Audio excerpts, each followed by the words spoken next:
Hello and welcome back to another lesson. We're just continuing on. This is a series here because we're finishing the scene of a scene that's going to go into an episode of Hound Dog News for Kids.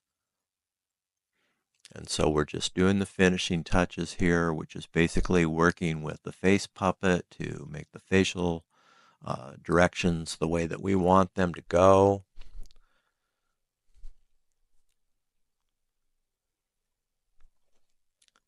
And so we're still continuing with the final face direction here with Alex.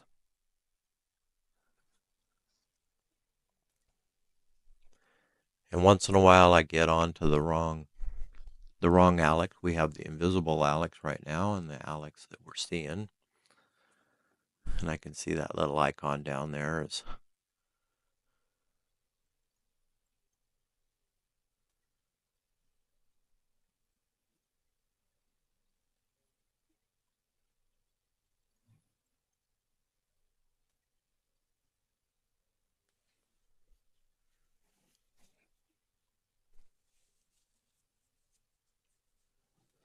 so this is always the surefire way to know that you have the correct person highlighted is to go into the scene there and select the actor you want. And then brought up the face puppet key. Sometimes you'll open up and it'll be highlighted on the wrong actor. That's okay. We get there eventually. Okay, we got Alex really looking now out the direction that he's supposed to be heading. Hopefully this is going to make it look a lot more natural, like he's starting to walk out of the room.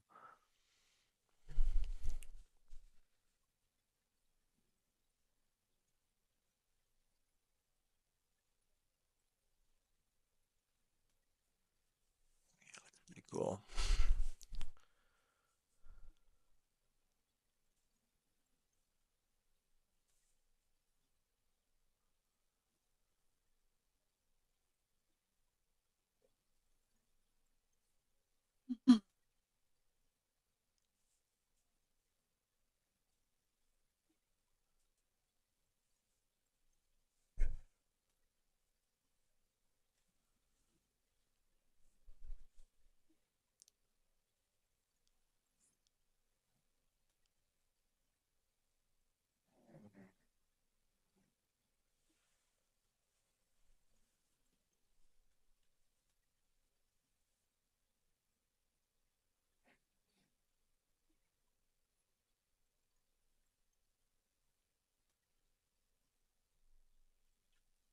This actually seems to give you a better preview than when I preview it.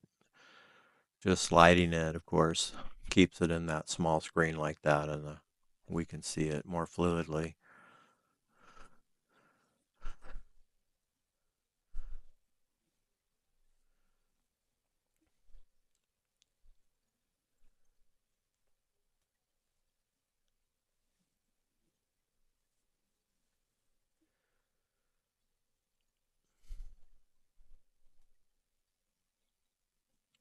So hopefully I'm not too confusing here, but a lot of times I'm trying to figure out, we got a lot going on and I've been kind of jumping back and forth. And if you remember, the beginning of the timeline has Alex 1 and on the end we flipped him around. So I'm kind of having to go back and forth between the two Alexes and the two Ambers. Both of them have a scene position where they've basically changed actors. Even though it's the same actor, they're either a different facing side character facing front side, and you're changing that position into a different actor. So um, but basically, I'm checking the scene to make sure that when the transition happens, it all looks right. And then I want Alex to have, besides just staring at Amber the whole entire time, we need to put something in here that's going to kind of get him to look at the city.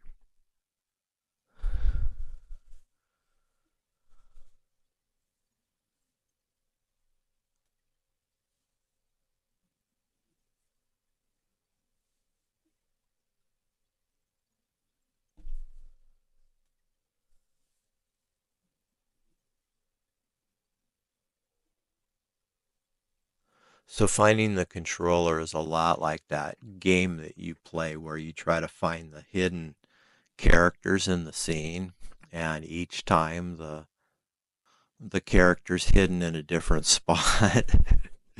So um, once you once I show you how to flip the background off, you're gonna laugh at me how easy it would have been for me to see the controller.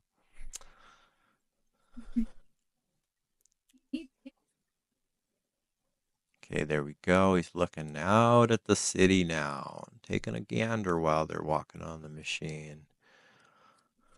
Looks a lot more natural. Then he'll turn to her and say something. Great.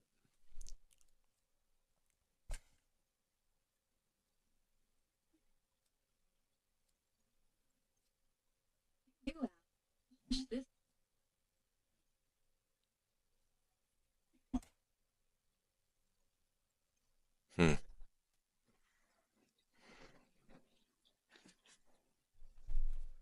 Yeah, time out.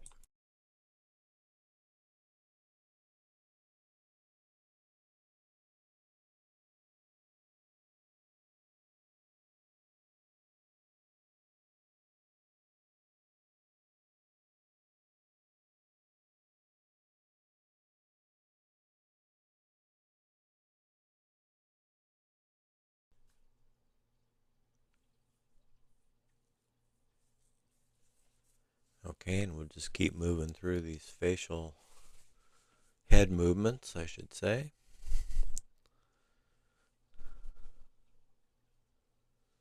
Because in this case, we're really just rotating the head.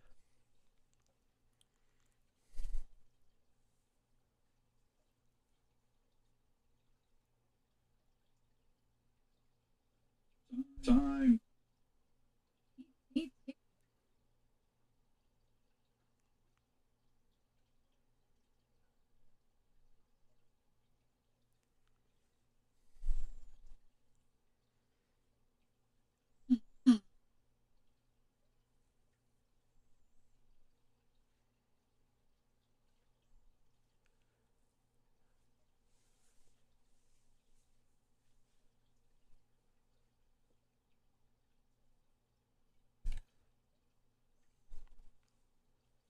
Okay, and you'll see that what's highlighted in red on that face key editor is the 360 key.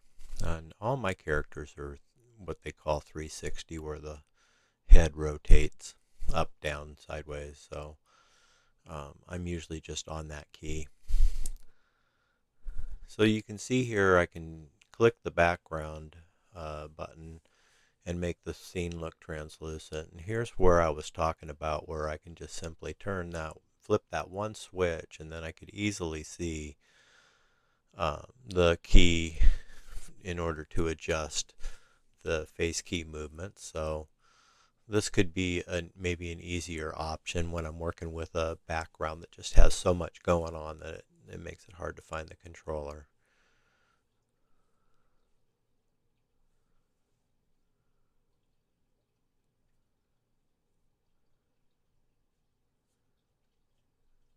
And then anytime for reference point, you just flip the background back on.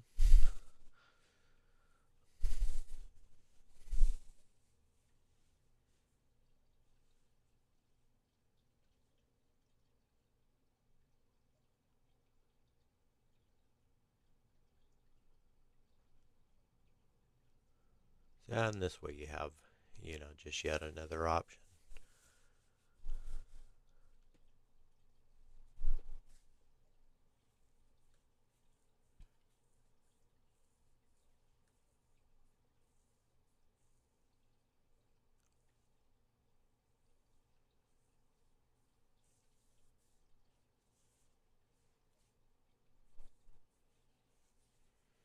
Okay, we're just dialing in these final motions and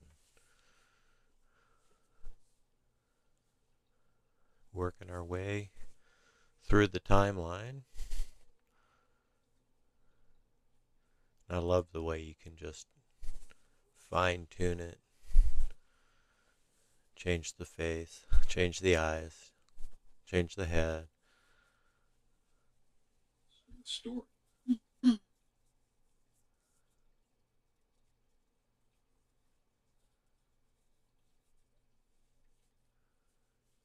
they're both pretty seriously looking out.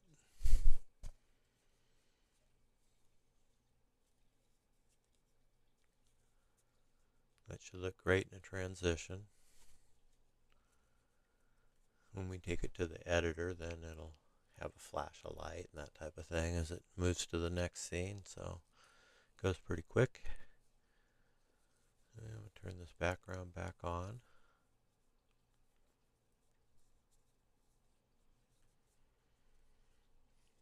I really like that you can make the windows translucent, so I'm going to want to work something into the scene.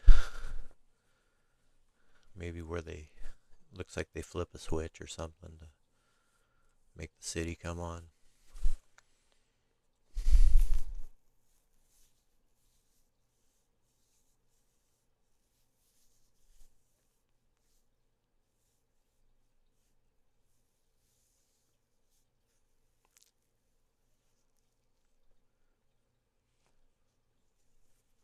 Okay, and so to pull off something like that, where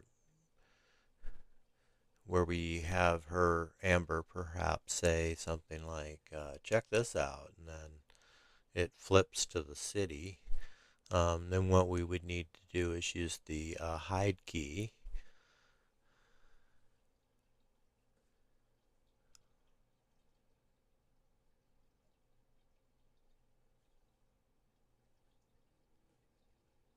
Okay.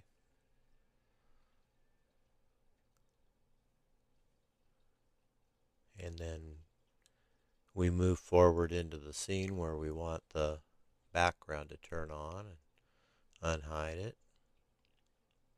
Simple as that. So now she could say, check this out.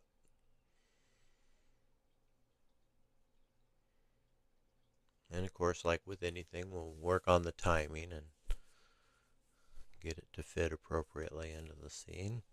And I think that's going to be a pretty cool look.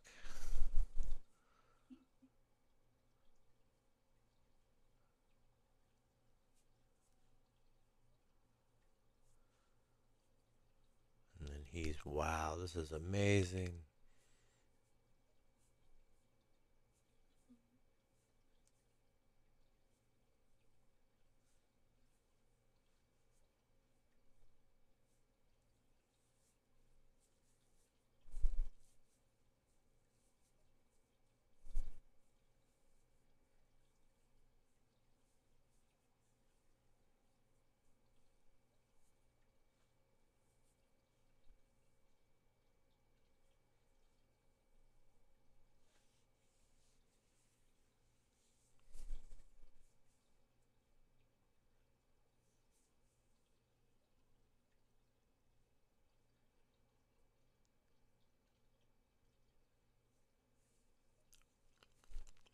Okay, and now I'm just sitting and working on the different timings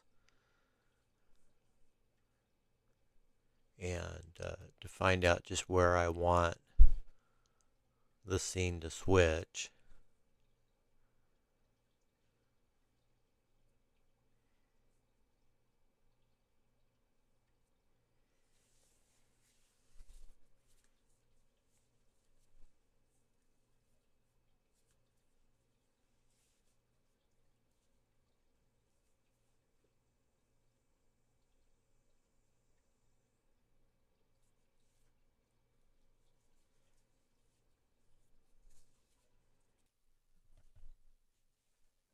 Yeah, I think ultimately we'll look for a balance here between these two timings. Well, join us for the next one. We've got the part 4 of this series. We'll finish finessing this scene. See you soon. Thanks for watching.